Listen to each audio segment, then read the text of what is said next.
You do not get to walk away after what you did for him." The lawyer's voice cracked like a whip across the silent room. Every head turned toward the back row where a teenage girl sat in a plain black dress, hands folded tight in her lap.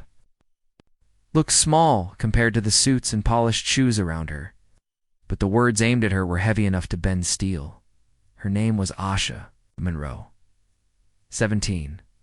A girl who had never owned anything that cost more than a month of rent, now sitting in a marble building where the air smelled like cologne and power. She had come here to say goodbye to a man she barely knew. She did not come to fight for anything. She did not even know there was a fight waiting. 2 months earlier, Asha was just trying to get through a cold Thursday morning without falling. Behind, their apartment was the kind that held every sound, every worry, pipes that groaned. A fridge that hummed too loud when it was nearly empty. Asha's mother worked nights at a nursing home, coming home with tired eyes and hands that smelled like sanitizer. Her little brother Malik wheezed in his sleep whenever winter hit, and his inhaler cost more than their grocery list. Asha carried a notebook where she tracked bills like a second school schedule. Rent, lights, bus pass, Malik's medicine. She learned early that hope was real, but money decided the pace. On her walk to school, she saw a sign outside a blood center. Urgent need today. Lives depend on it. She stopped. It's not because she had time, but because need did something to her heart. She went in, filled out the form, and sat in a quiet room with soft lights and tired people. The needle stung. Her arm went cold, then warm. She watched her blood travel down a clear tube and told herself it was just a small thing. An hour, a bandage, a little dizziness. She left before anyone could praise her. She was late for class, and that was the only part of the day she thought about. In another building across the city, that same blood was racing into a man named Jeremiah Vale. Jeremiah was the kind of billionaire people spoke about like a myth. Founder of a tech empire, face on magazines, name on towers. But in that hospital bed, he was not a myth. He was a man whose heart was slipping into failure. A routine procedure had turned dangerous. His blood count dropped fast. Nurses moved. Like a storm, doctors called for a rare match. The clock pressed its hands into everyone's throat. Asha's blood matched. Jeremiah did not know her name when it reached him.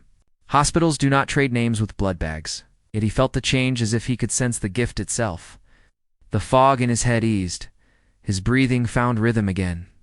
He lay staring at the white ceiling, smelling antiseptic and warm blankets, and asked the nurse where the blood came from. "First-time donor," she said. "Teenager. Came in this morning." Local Jeremiah turned the words over in his mind. Teenager. First-time donor. Local. Someone. The young had stepped into a chair and given life. Without being asked, without wanting anything back, he had built his world around deals and figures and leverage. Those people who approached him wanted something the moment they saw him. Fear, money, status. Sometimes all three. This donor wanted nothing. That truth hit him harder than the illness. The next day he insisted on a short drive. Fresh air, he said. The city he had almost left behind. As the car passed the blood center, he saw her step out. A thin hoodie in the cold. A worn backpack.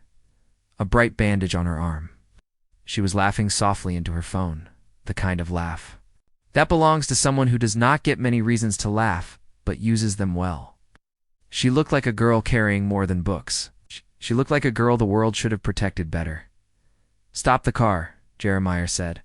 From that seat, he watched her walk away, unaware that a man with more power than she could imagine had just been changed by her quiet hour of courage. He told his assistant to find her.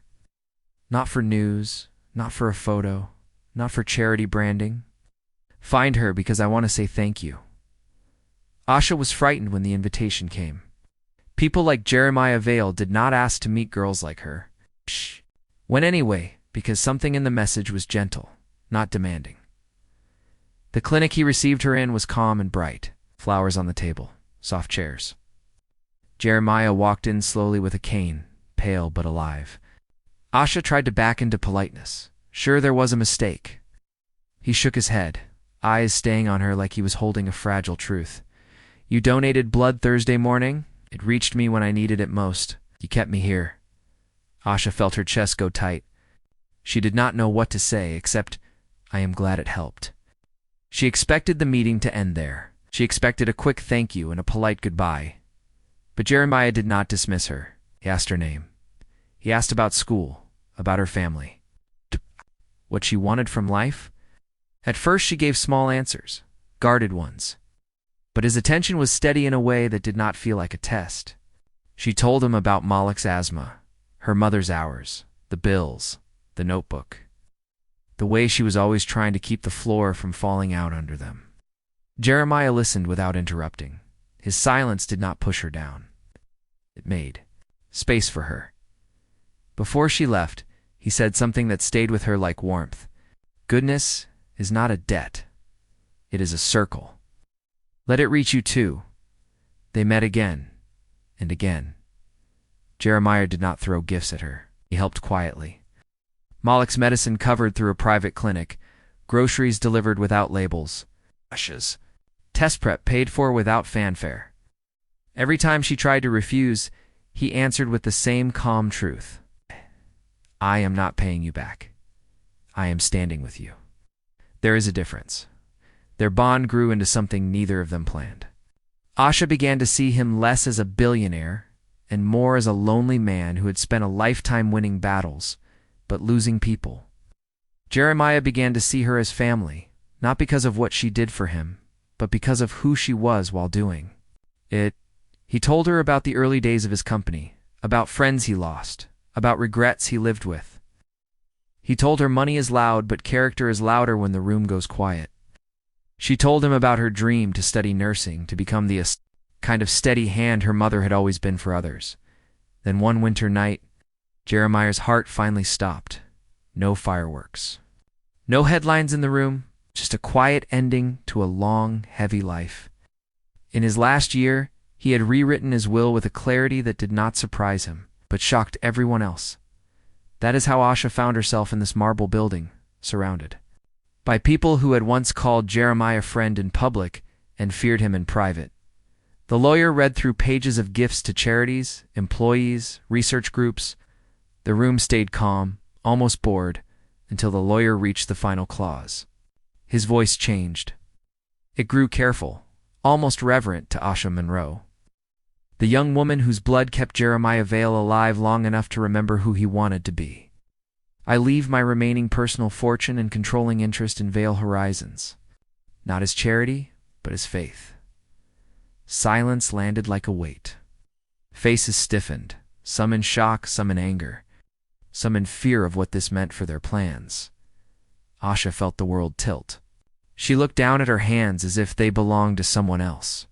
Her name on those papers looked unreal. She did not cry, not yet. Her mind had no room for tears. That was when the lawyer snapped at the room, not at her. You do not get to walk away after what you did for him. He earned this right to choose. She earned his trust. Asha stood slowly, breath steadying. She was not loud. She did not need to be. She said one simple line that cut through every glare in the room. He did not give me this because I asked. He gave it because he believed I would use it right. I will prove him right. Outside reporters swarmed, hungry for drama. But Asha walked past them like a quiet storm, her chin up, her eyes clear. She went home to Malik, sleeping on the couch, to her mother shaking with relief, to the kitchen table, where bills used to sit like enemies. She finally cried then, not for the money, but for the weight lifting off her family and for the man who saw her worth before the world did. Asha did not disappear into luxury. She built a life that matched the gift. She paid off debts for families in her block without leaving her name behind. She opened a community clinic in the neighborhood where waiting for help used to mean losing hope. She funded blood drives for years, standing outside the same center that started it all, reminding people that one quiet yes can change a whole future.